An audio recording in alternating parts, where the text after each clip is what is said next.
Salam jumpa lagi Bapak Ibu, saudara-saudariku, orang-orang muda serta anak-anak yang dikasihi Tuhan. Kita masuk hari Sabtu pekan biasa yang ke-14 tanggal 12 Juli 2025. Kita merenungkan bacaan suci dari kitab Kejadian bab 49 ayat 29 sampai 32, dilanjutkan bab 50 ayat 15 sampai 16 sampai 26a. Dan Injil Matius bab 10 ayat 24 sampai 33. Dalam nama Bapa dan Putra dan Roh Kudus. Amin. Bapak Ibu, saudara-saudariku, orang-orang muda serta anak-anak yang terkasih dalam Kristus. Dalam hidup ini, tidak sedikit dari kita yang pernah dikecewakan, dikhianati, atau disakiti oleh orang lain, bahkan mungkin oleh orang terdekat. Saat itu terjadi, rasa kecewa dan marah mudah sekali menyelimuti hati kita. Kita ingin membalas, atau setidaknya berharap orang itu sadar dan meminta maaf.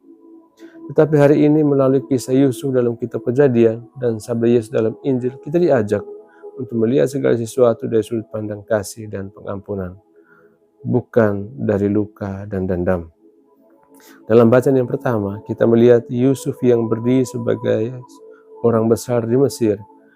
Tetapi di balik keberhasilannya, Yusuf adalah orang yang dulu dikhianati oleh saudara-saudaranya sendiri. Ia dijual seperti budak, dibuang jauh dari rumahnya dan menjalani hidup yang tidak mudah. Namun saat saudara-saudaranya datang dengan rasa bersalah dan takut akan dibalas, Yusuf menjawab mereka dengan hati yang sangat lapang. Memang kamu telah mereka-rekakan yang jahat terhadap aku, tetapi Allah telah mereka-rekanya untuk kebaikan. Luar biasa, bukan? Yusuf tidak membalas kejahatan dengan kejahatan, tetapi membalasnya dengan pengampunan dan kasih. Ia melihat tangan Allah bekerja bahkan dalam peristiwa paling menyakitkan dalam hidupnya. Inilah hati yang telah diolah oleh penderitaan, tetapi tidak menjadi pahit, melainkan menjadi berkat. Selanjutnya dalam bacaan Injil, Yesus berbicara kepada para muridnya yang akan diutus ke dunia.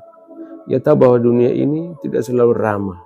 Ada ketakutan, ada ancaman, ada risiko ditolak dan dianiaya. Maka dia katakan, janganlah kamu takut kepada mereka yang dapat membunuh tubuh tetapi tidak dapat membunuh jiwa.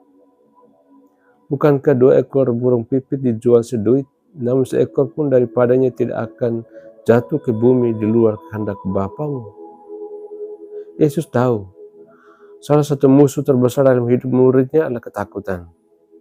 Takut ditolak, takut gagal, takut direndahkan, bahkan takut untuk mengampuni. Tetapi Yesus mengingatkan, jangan takut, karena Bapa mengenal kita dengan sempurna, bahkan jumlah rambut di kepala kita pun Dia tahu.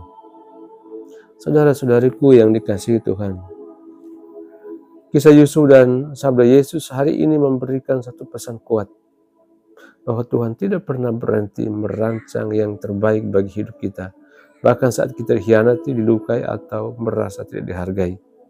Yusuf bisa saja hidup dalam dendam, tetapi dia memilih percaya pada rencana Allah, dan itulah yang membuat hidupnya menjadi luar biasa. Yesus tahu bahwa murid-muridnya akan menghadapi bahaya, tetapi juga tahu bahwa hidup yang dijalani dengan iman akan selalu berarti dan tidak pernah sia-sia. Saudara-saudariku yang dikasihi Tuhan, mari kita belajar dari Yusuf dan Yesus. Jika kamu pernah disakiti oleh seorang, beranilah untuk mengampuni. Bukan karena kamu lemah, tapi karena kamu percaya bahwa Tuhan akan membela orang benar.